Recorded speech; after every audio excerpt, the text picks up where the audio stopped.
الساعة شيء عظيم يوم ترونها تذهل كل مرضعة أما أرضعت وتدعو كل ذات حمل حملها وترى الناس سكارى وما هم بسكارى ولكن عذاب الله شديد.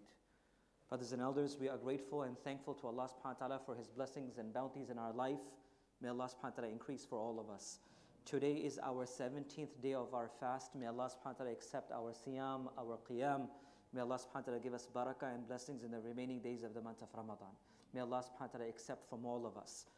The 17th day of Ramadan is very special. I really wanted to talk about the day of Badr, because the month of Ramadan, the 17th day of Ramadan, this is exactly that day where Rasulullah ﷺ, along with 313 Sahaba, stood in the plains of Badr. And he's told Allah subhanahu wa ta'ala that I brought in front of you a group of few people that, Allah, if they do not remain on the face of this earth, there will be no one to say your name till the day of Qiyamah. It's a very beautiful story, but we covered this entire Badr in 7 weeks in the seerah of the Prophet ﷺ just before Ramadan. So I didn't feel that we should go back to it, because we covered about 7 hours of material related to Badr, so I'm not going to touch upon this. On the 17th juz of the Qur'an, I want to share with you one ayah or two ayats of the Qur'an. This is the beginning of Surah Hajj. Allah subhanahu wa ta'ala mentions many things in Qur'an in just introduction form, and some in very much detail. One of the things that Allah subhanahu wa ta'ala mentions in a lot of depth and detail in the Qur'an is the day of Qiyamah. There is nothing which has been mentioned in more detail on the day of judgment or related to Akhirah than the day of Qiyamah itself. So related to this, I want to share with you 2 ayats of the Qur'an in the few minutes that we have. I know brothers and sisters had this entire night, which is exhausted, but I'm just going to take few minutes. So this is Sipara, juz number 17, because today is our 17th fast. This surah is Surah Al-Hajj, which is the 22nd surah of the Qur'an. This is a Madni surah, which was revealed in the last 10 years of the life of the Prophet ﷺ, and this is verse number 1 and 2. So bear with me, I'll translate this ayat, and let's talk about a few reflections. The Qur'an says, Ya ayyuhan nas, O mankind, ittaqu rabbakum, fear your Lord. Inna zalzalat as-sa'ati shay'un azim. Indeed, the earthquake of the day of Qiyamah is something huge. يوم ترونها تذهل كل مرضعة أما أرضعت وتضع كل ذات حمل حملها. The day that you will witness with your own eyes that mothers which are nursing their own children will begin to throw away their own nursing children. And every child, every woman who will have conceived a child, a pregnant woman, will begin to drop their pregnancies, and their children will begin to lose their children. وَتَرَى النَّاسَ سُكَارَى. And you will see men and women wandering on the street as though they are intoxicated. Sukara. وَمَا هُمْ بِسُكَارَى. But they will not be intoxicated, but the adhab of Allah will be shadeed, will be severe. So Allah subhanahu wa ta'ala defines to us the day of Qiyamah, brothers and sisters. One thing that we need to understand is that an aspect of our life that is really missing in our life is something known as mughibat, the unseen. Brothers and sisters, we talk about dunya, its benefit and material, so much that our efforts, our struggles, our energies, our minds are all conceived for this. Forgive me for saying I included in the 20 rakats of my tarawih or whatever I can make every night, anything that I think about is my dunya. You might be different in thinking about your akhirah or Allah subhanahu wa ta'ala, but for many of us, even in our ibadah, we are caught for our dunya. How much of a loss we are in a state that even in my sajda, I don't think of Allah subhanahu wa ta'ala. Even in my sajda, today I don't think of Allah subhanahu wa ta'ala. The ghayr of Allah is there. One of our elders, Haji Abdul Wahab Sahib, he says that today we have come to a state that we ask Allah the ghayr of Allah. Even when we are asking Allah to get the ghayr of Allah. We don't even try to come closer towards Allah subhanahu wa ta'ala. So we have come to that state that we don't talk about akhirah. And akhirah is so important to be talked about. It should become so frequent in our tadhkirah, in our talk, that akhirah should be in front of us. كيف أصبحت? Rasulullah asked Sahabi, كيف أصبحت? How did you do your morning? He said, Ya Rasulullah, I did my morning with the firm iman. Ya Rasulullah, I did my morning with firm iman. The Prophet of Allah said, For every qawl, there is a haqiqat. For every statement, there is a proof. What's your proof that you have iman? Rasulullah is asking Sahabi. Look at the conversation. How did you do your morning, my Sahabi? He said, Ya Rasulullah, I have gotten up this morning full of iman. How can you prove that you have iman? He said, Ya Rasulullah sallallahu alaihi wasallam, it is as though that I can see the people of Jannah with my own eyes. It is as though that I can see the people of Jahannam with my own eyes. The mughibat and the unseen were talked about so much in front of Sahaba that they knew that it was a reality. Today we never talk about Qiyamah. We never talk about Jannah. We never talk about Jahannam. We never talk about Pul Sirat. We never talk about the book of deeds. We have so engaged ourselves in the pursuits, forgive me for saying, I talk about myself, that we have forgotten Akhirah. So this ayah of the Qur'an is a good reminder for all of us to remember that there is a reality that is coming in front of us. So Allah subhanahu wa ta'ala is reminding us, Ya ayyuhan nas, O the mankind, ittaqu rabbakum, fear your Lord, fear Allah subhanahu wa ta'ala, inna zalzalat as-sa'ati shay'un azim, that the day of Qiyamah will come and it will not be something which is easy. As one of the hadith of Rasulullah sallallahu alaihi wasallam defines and mentions, that the day of Qiyamah will not be witnessed by any believer. The people who will witness the day of Qiyamah will be the most ashqiya, the most wretched people on the face of this earth. The worst of the people on the face of this earth will witness the day of Qiyamah. No believer will witness the day of Qiyamah. Before the day of Qiyamah, Allah subhanahu wa ta'ala will give maut to all the believers. Because that's why the day of Qiyamah will begin. So long as there is someone to say the name of Allah, Allah, this world will run. So the day of Qiyamah will not be witnessed by the mu'mineen and the believers. So the day of Qiyamah will be witnessed by the worst of the individuals. And then the Qur'an said, يَوْمَ تَرَوْنَهَا تَدْهَلُ كُلُّ مُرْضِعَةٍ أَمَّا أَرْضَعَتْ. Imagine a mother which is nursing a child. How beloved of a child and how beloved of a relationship that is. And that's why a father would never be able to know what a mother goes through. And that's why Rasulullah ﷺ, when asked, who has the most haqq? Your mother, your mother, your mother, 3 times, and then your father. Because the mother experiences 3 things that a father never experiences. Hamal, 9 months, birth of the child, and nursing of a child. That a father would never ever understand what's going through. So the haqq of the mother increases so much. So the Qur'an is saying, يَوْمَ تَدْحَلُ كُلُّ مُرْضِعَةٍ أَمَّا أَرْضَعَتْ. You will see a mother who is nursing a child throwing away her own child. And then the ayat of the Qur'an is saying, وَاتَّدَعُ كُلُّ ذَاتِ حَمْلٍ حَمْلَهَا. A mother who is expecting, you must know, people and how caring they are, right? How caring they are for the child that they have conceived. Nothing happens, they don't lose the child. But the ayats of the Qur'an are saying that they are beginning to lose their own children. And you will see humanity, they are looking like as though they are drunk, but they are not drunk. But the adhab of Allah subhanahu wa ta'ala is shadeed. The adhab of Allah subhanahu wa ta'ala is severe on the day of Qiyamah. Brothers and elders, mothers and sisters in Islam, let me define to you quickly the scenario what Allah subhanahu wa ta'ala mentions in the ayah of the Qur'an. It is mentioned in one ayah of the Qur'an, وَنُفِخَ فِي السُّورِ فَإِذَا هُمْ مِنَ الْأَجْدَاثِ إِلَىٰ رَبِّهِمْ يَنْسِلُونَ. When the day of Qiyamah will begin to happen, Allah subhanahu wa ta'ala will tell angel Israel to make the announcement. Israfil will begin to blow the trumpet and the humanity will begin to die one after the other. There will be no one left on the face of this earth. This is an authentic hadith of Rasulullah sallallahu alaihi wasallam.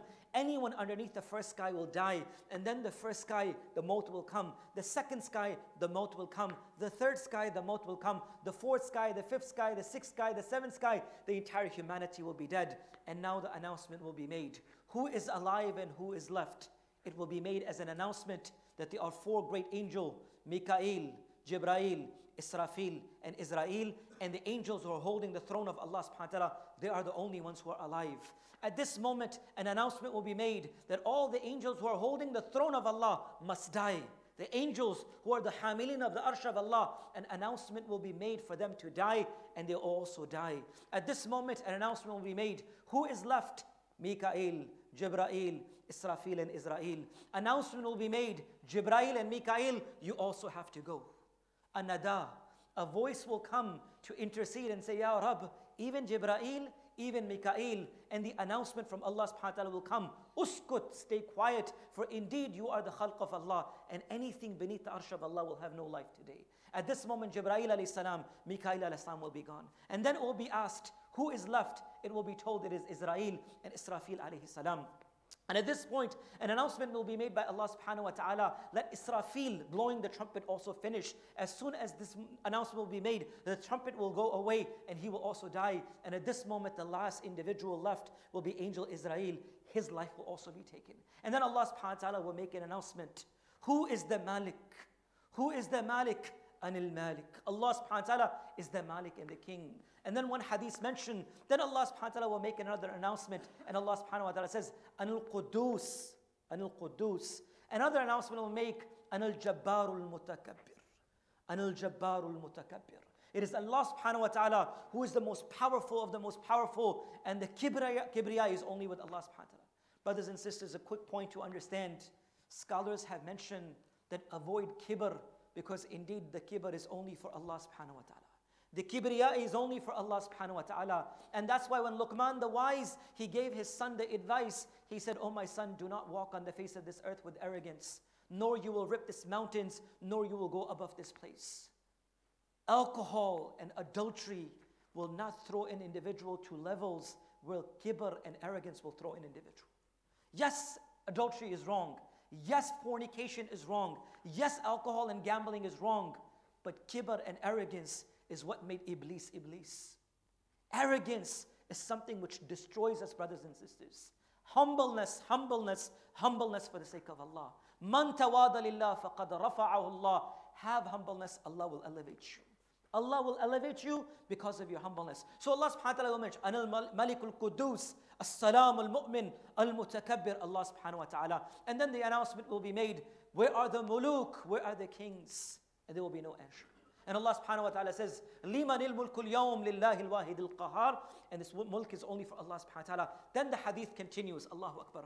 On the day of Qiyamah, the hadith mentions that the mountains will begin to fly, the oceans will burst into fire, the clouds will begin to disappear, and the oceans will erupt into fire itself, and the entire humanity will disappear in the eyes of people, and Allah subhanahu wa ta'ala will begin the day of Qiyamah. And how will the day of Qiyamah begin? The hadith of Rasulullah sallallahu alaihi wasallam defines, وَنُفِخَ فِي الصُّورِ فَإِذَا هُمْ مِنَ الْأَجْدَاثِ إِلَىٰ رَبِّهِمْ يَنْسِلُونَ. That people will begin to take off the dirt from their bodies, the ayah of the Qur'an, and they will begin to walk towards mahshar, where they will be answering the questions. And then Rasulullah sallallahu alaihi wasallam said, Allahu Akbar. The ayah of the Qur'an defines, إِذَا دُكَّتِ الْأَرْضُ دَكًّا دَكًّا وَجَاءَ رَبُّكَ وَالْمَلَكُ صَفًّا صَفًّا وَجِيءَ يَوْمَئِذٍ بِجَهَنَّمَ. The day when earth will split open, and whatever is inside will come outside, and it will begin to roll, and people will begin to stand in front of Allah subhanahu wa ta'ala. وَجَاءَ رَبُّكَ وَالْمَلَكُ صَفًّا صَفًّا. And then your Rabb will come, Allah will come. And then وَجِيءَ يَوْمَئِذٍ بِجَهَنَّمَ.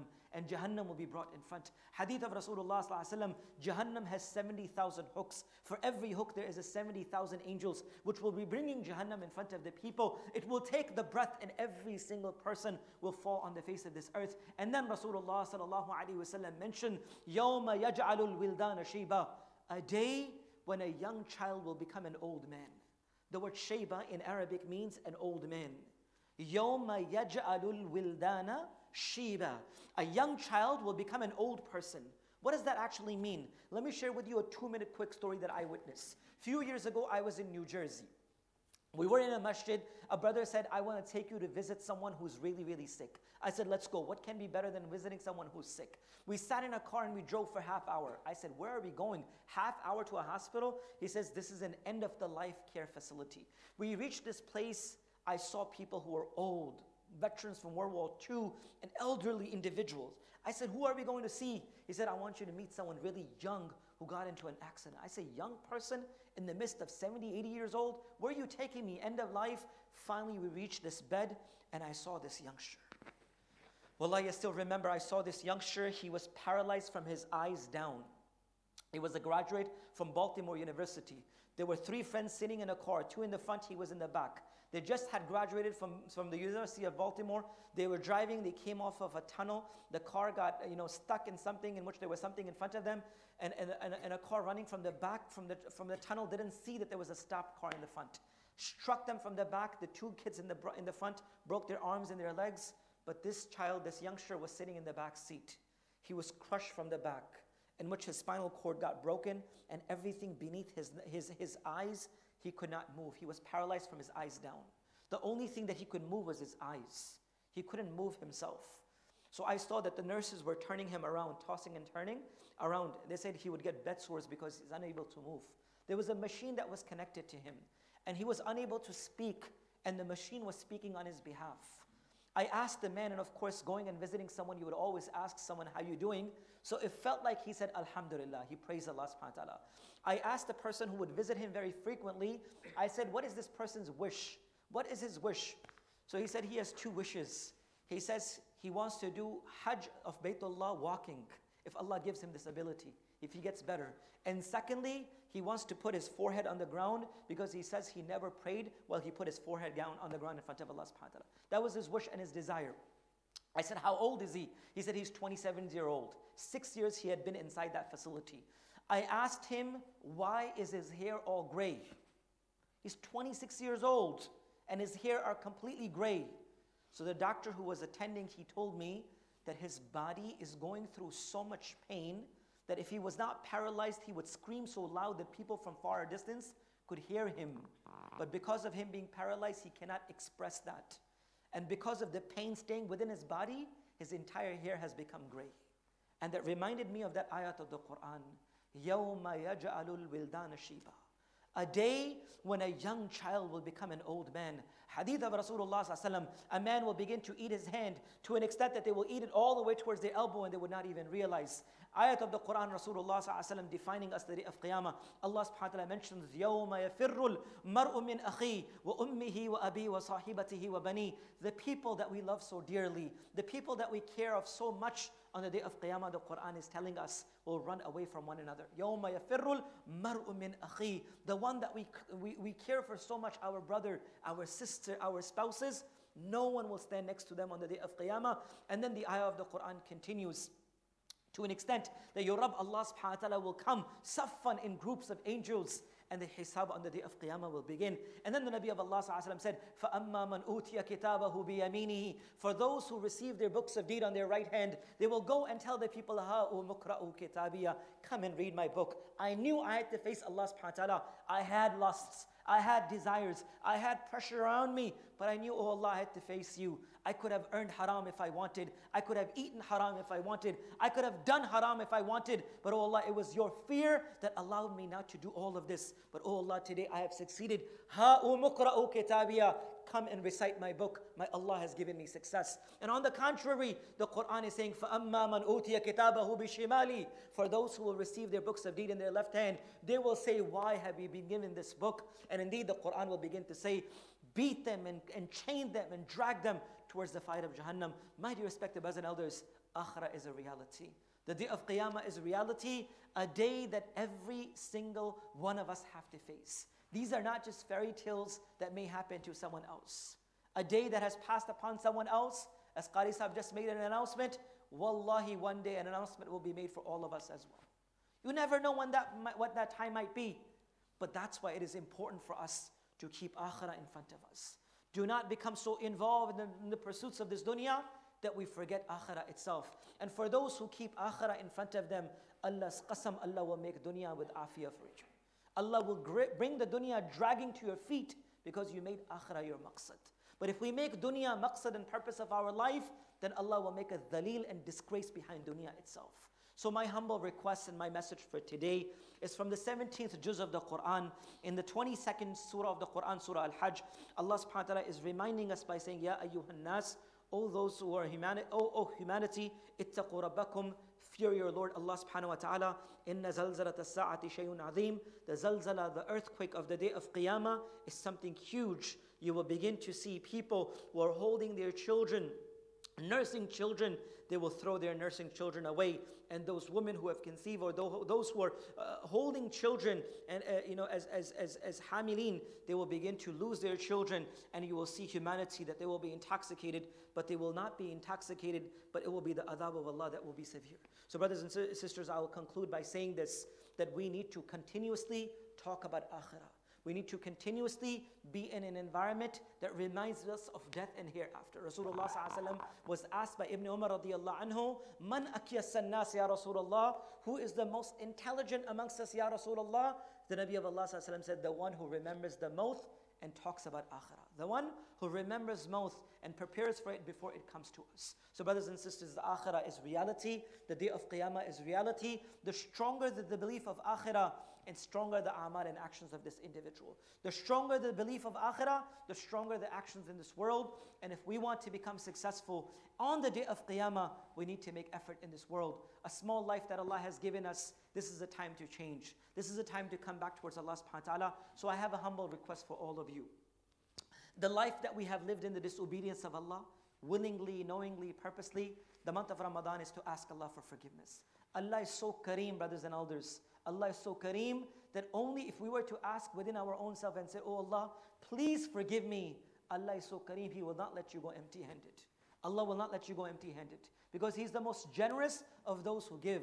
So we ask Allah today before leaving, if you get a chance, ask Allah for forgiveness. Ask Allah for tawbah and ask Allah for strength. That, oh Allah, this is the month of Ramadan and I ask you the strength that allow me to live the rest of my life in your obedience, in the way of the Qur'an and the Sunnah of Rasulullah sallallahu alaihi wasallam. May Allah subhanahu wa ta'ala allow us to do khair and allow us to stay upon Qur'an and Sunnah. I know the brothers and sisters had a long night with fundraisings and everything, so I made it very short. May Allah subhanahu wa ta'ala allow us to practice the Qur'an and the Sunnah of Rasulullah sallallahu alaihi wasallam. Wa ma alayna illa al-balagh. Subhanallah wa bihamdihi, subhanakallah wa bihamdik. Nashhadu an la ilaha illa anta nastaghfiruka wa natubu ilayk. Subhana rabbika rabbil izzati amma yasifun. Wa salamun al-mursalin walhamdulillahi rabbil alamin.